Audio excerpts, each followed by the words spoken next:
Capítulo 409. Uma última ruína. O barulho e a turbulência do combate encheram meus sentidos enquanto eu observava cada um de meus companheiros cuidadosamente. Gritos de dor irromperam da horda de monstros correndo, enquanto Bull expressava sua fúria de batalha em um rugido que abalou a mana que compunha esta plataforma. Mika e Lyra gritaram uma com a outra enquanto trabalhavam lado a lado para conter a onda. Embora a própria Lia fosse quieta, ela fazia mais barulho que todos. 3 explosões balançaram a pequena plataforma enquanto ele saltava para trás, longe das garras cortantes de um monstro de 3 braços. Seu agressor e mais 3 das manifestações grotescas que estavam apenas na metade da plataforma desapareceram em um flash de luz branca. Quando a luz diminuiu, Bull estava entre ela e a fonte da explosão. Aconteceu tão rápido que tive que repassar em minha mente, mais devagar e mais deliberadamente desta vez. Enquanto ela se esquivava para dentro, longe da borda, ela derrubou 3 globos de mana suavemente brilhante. Fazendo uma rolagem,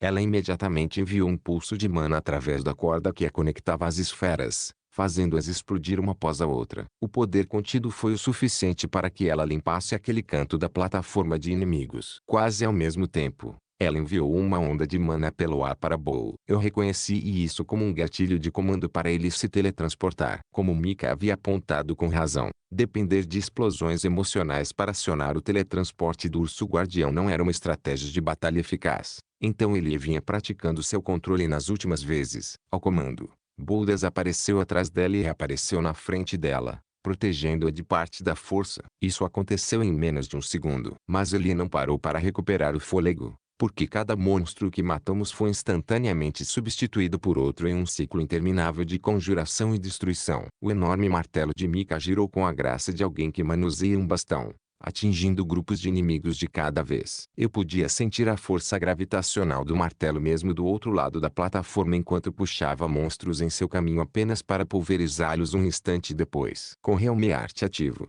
eu podia ver e sentir o ato de equilíbrio cuidadoso do uso de mana, com Mika se envolvendo ativamente na rotação de mana enquanto simultaneamente assegurava a eficiência de cada feitiço que ela lançava. Embora a rotação de mana tenha sido fundamental para quebrar a ligação em seu núcleo, era difícil para ela praticar ou utilizar. Toda essa luta, porém, provou ser o campo de treinamento perfeito. No curto período de tempo que treinamos nesta zona, sua capacidade de conservar mana aumentou várias vezes. Escudos de vento vazio apareciam e desapareciam em fases como relâmpagos negros, afastando qualquer horror rastejante que se aproximasse dos outros por tempo suficiente para que uma ponta de pedra, flecha de mana ou golpe de martelo o derrubasse. Como retentora, Lyra não havia sido treinada em uma função específica como um soldado normal, mas ela era um escudo natural. Suas habilidades demoraram para aparecer, mas eu as vi com mais clareza à medida que seu trabalho em equipe com os outros melhorava. Mas ela não se limitou apenas a feitiços defensivos. Foices de mana de atributo de ar cortante e rajadas de força sônica voaram dela em uma sucessão rápida. Ela mal parecia mirar, e ainda assim cada golpe encontrava seu alvo. Regis disparou para a frente e para trás na plataforma, dirigindo como uma cunha através de qualquer grupo de monstros que durasse mais do que alguns segundos. Mas, como eu, ele conteve todo o seu poder. Ele agiu como uma proteção contra falhas, impedindo que os outros fossem sobrecarregados na linha de frente enquanto eu estudava seu progresso. Enquanto eu observava o lobo sombrio rondar fora do arco do martelo de Mika, ele de repente girou, usando o rabo como um chicote. As chamas de sua crina correram ao longo de sua espinha até a cauda, queimando como uma tocha, e uma chicotada de fogo etérico cortou 2 monstros que pularam em Bull, fazendo-os se espalharem. Bull, por sua vez, atacou, rasgando-os membro por membro. E dizem que não dá para ensinar truques novos a um cachorro velho. Ele pensou para mim, sentindo meu interesse. Tem um longo caminho a percorrer antes que seja tão bom quanto se transformar em um dragão lobo alado que respira destruição. Mas é útil. Devemos ter acertado.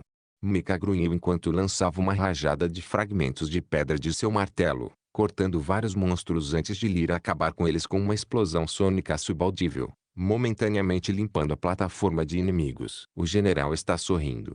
Eu balancei minha cabeça, percebendo que era verdade. Apenas preste atenção. Enquanto eu falava, uma abominação com asas esqueléticas em vez de braços se manifestou acima de nós, mergulhando em minha direção como um morcego enorme. Esperei até que estivesse quase em cima de mim, então meu punho borrou, e o peito do monstro se abriu, deixando um buraco em todo o caminho. Os membros longos e enrugados estalaram como gravetos secos ao rolar pela plataforma antes de finalmente se dissolverem em nada. Estremeci, sacudindo o braço, que doía dos nós dos dedos ao ombro. Percebendo que a plataforma havia ficado silenciosa, olhei para cima e vi meus companheiros me olhando confusos e chocados. "Você foi capaz de pegar o que aconteceu?" Lyra perguntou a Mika. "Não, e eu nem pisquei."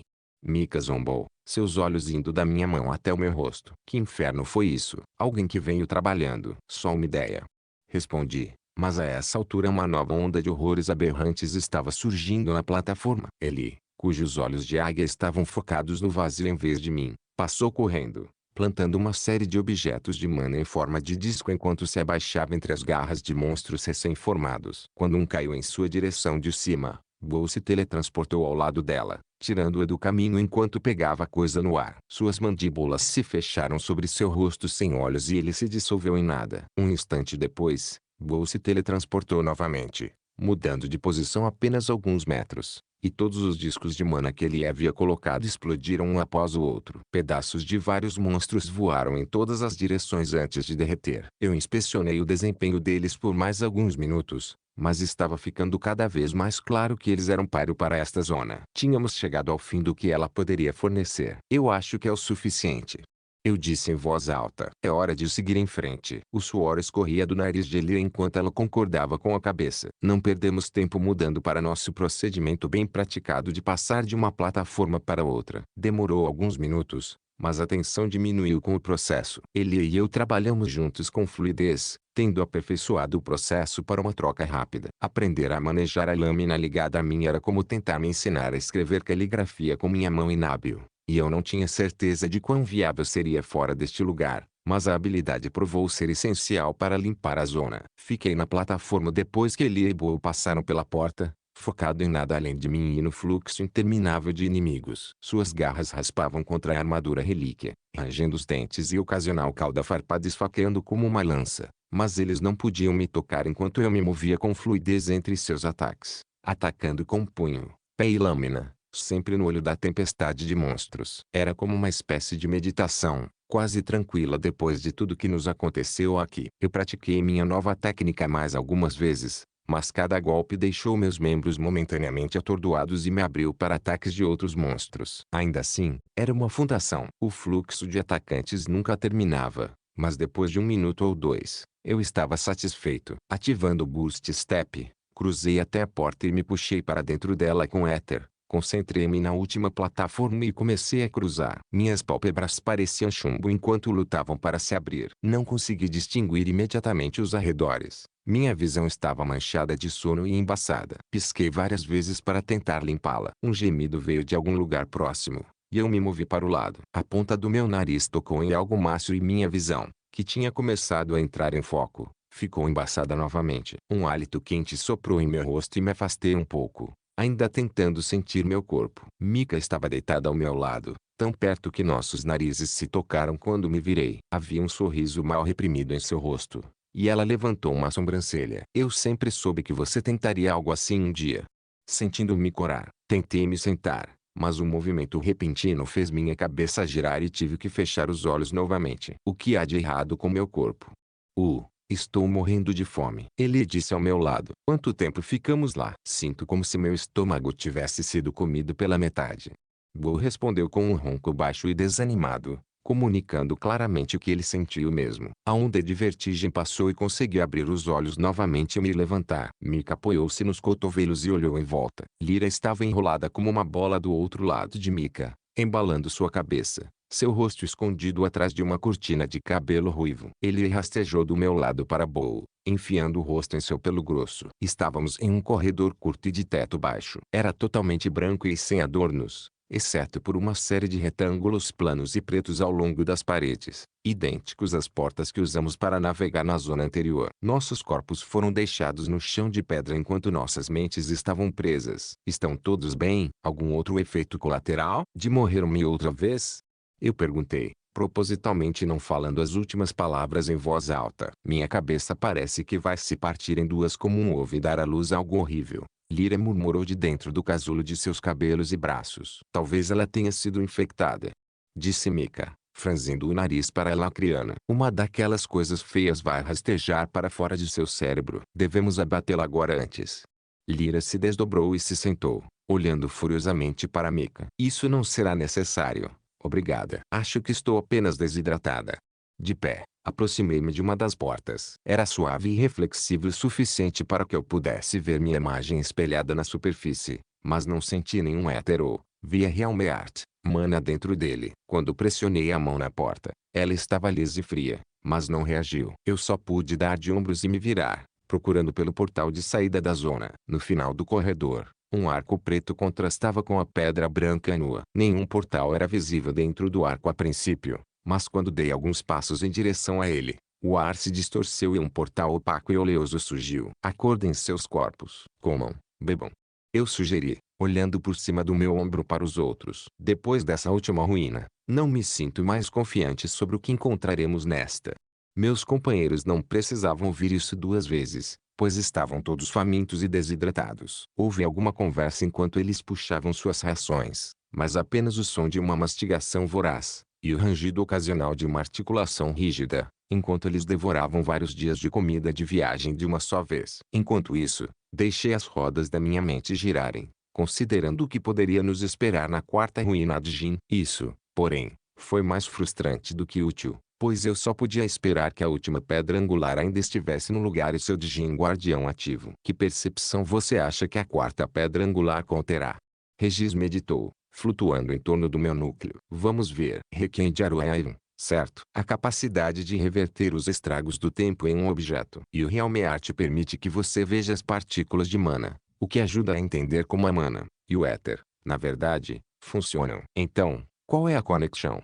Dei de ombros, depois estiquei o pescoço de um lado para outro em resposta à rigidez dos meus músculos. Honestamente, não vejo como os dois se encaixam, ou como qualquer habilidade leva a uma compreensão do destino. Passamos tanto tempo nas Relictombs seguindo a mensagem de Sylvia, mas não estamos nem perto de entender o porquê. Quando meus companheiros terminaram de comer, eles se juntaram a mim um por um em frente ao portal. Lyra foi a primeira e, quando olhei para ela com curiosidade, ela ergueu as mãos na defensiva. Tudo bem, estou bem. Suponho que estou adaptada a um certo tipo de estilo de vida, mesmo na guerra, mas meu cérebro não está infestado de monstros. Ela lançou um olhar desgostoso para Mika, que estava guardando sua comida restante de volta em seu anel dimensional. Não que você saiba.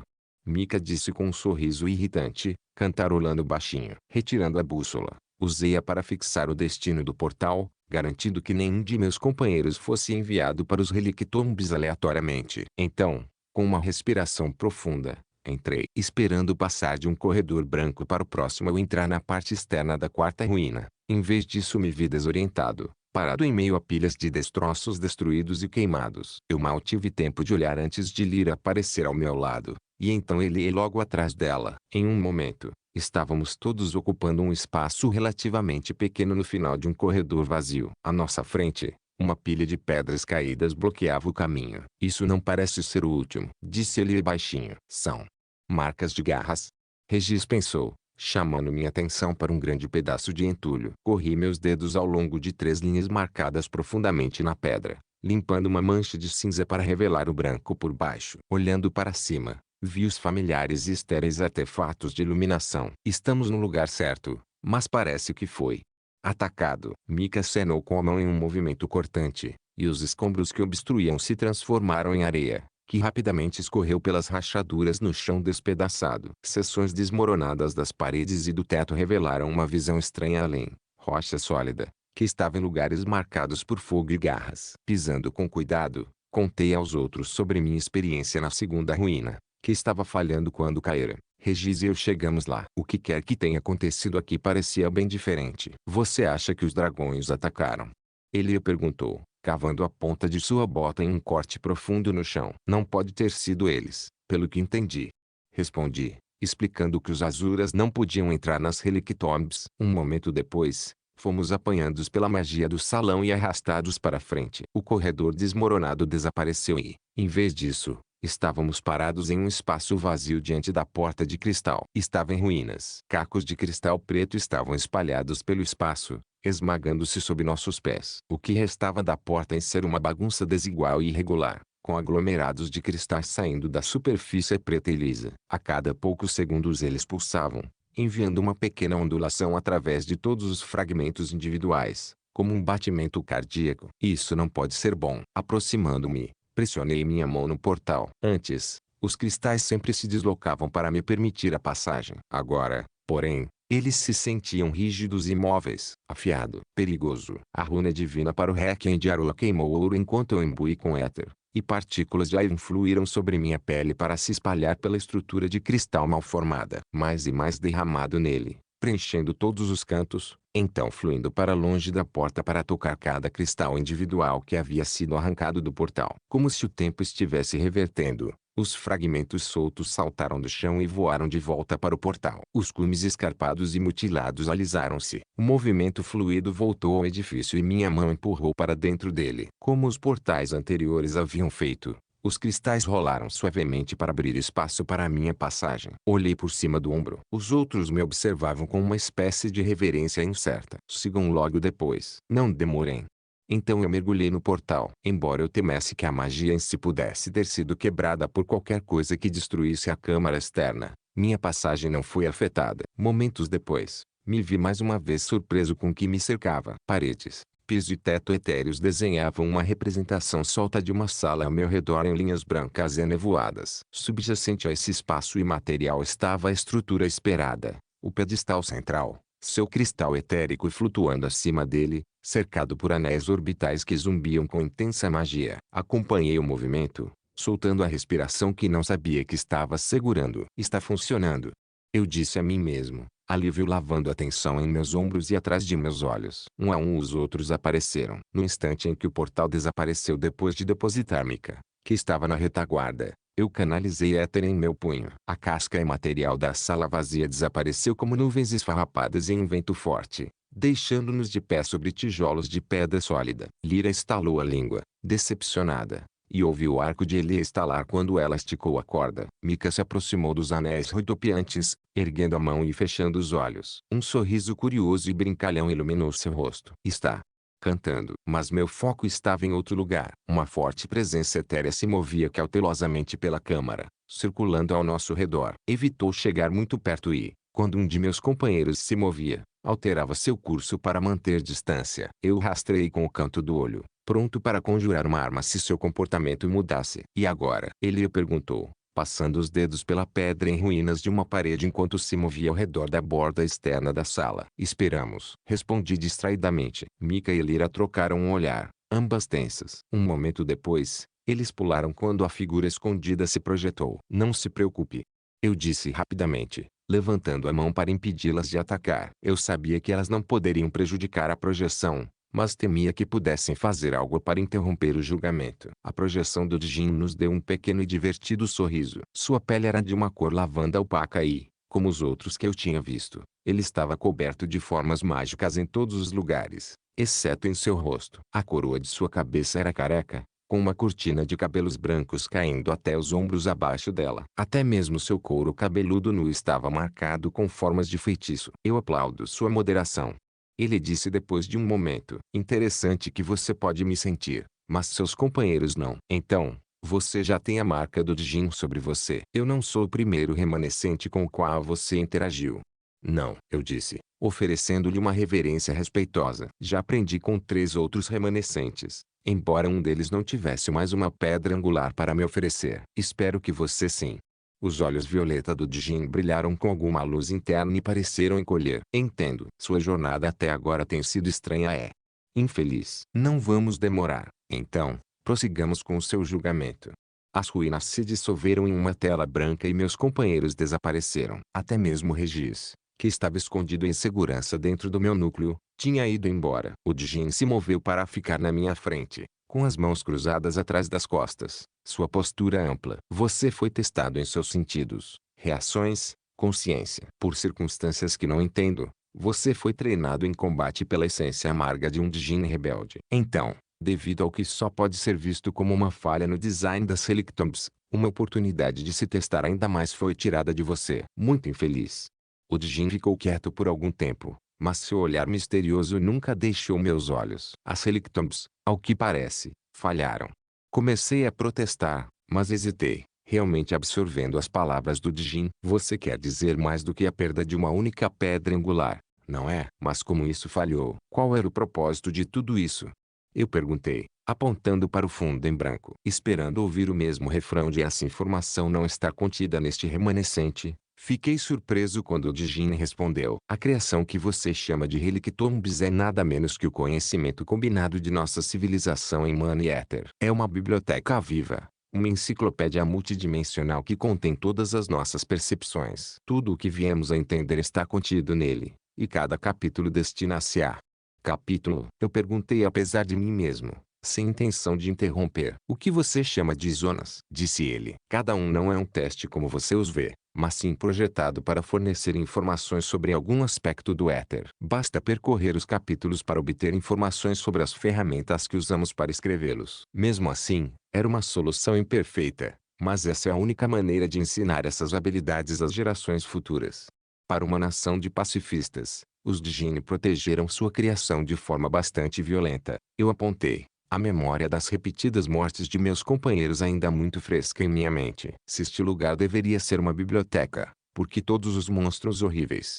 O Djinn olhou para baixo e para longe, uma cascata de diferentes emoções passando por suas feições suaves. Muitas das Relictombs foram construídas quando nossa civilização desmoronou. A uma certa escuridão que rastejou do subconsciente de nosso povo enquanto eles procuravam proteger este, nosso maior e último trabalho. Nós Djinn poderíamos passar por ele com segurança, e sabíamos que quem eventualmente reivindicasse nosso conhecimento também descobriria como fazê-lo ou seria forte o suficiente para contornar essas proteções.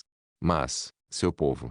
Eu parei, sem saber o quão amplo era o conhecimento dessas memórias programadas. Se foram, eu sei. Ele disse. Sua mandíbula se apertou e ele se virou por um momento. Quando ele encontrou o meu olhar novamente, porém, havia uma profunda tristeza ali, não raiva. Os dragões não conseguiam, não podiam, entender. E então eles queimaram nossa civilização, tentaram nos varrer do mundo. Mas um poderoso descendente dos Djinn está diante de mim. Então eles não tiveram sucesso. Como esse remanescente parecia muito mais receptivo a responder a perguntas do que os outros, fui além. Eu vi o poder de Khezesindrata em primeira mão. Mas com tudo o que seu povo realizou, eu novamente indiquei a lousa em branco ao nosso redor. Eu ainda não entendo como vocês foram eliminados. Se o seu conhecimento era tão importante que você o consagrou neste lugar, então por que não lutar para mantê-lo vivo em você?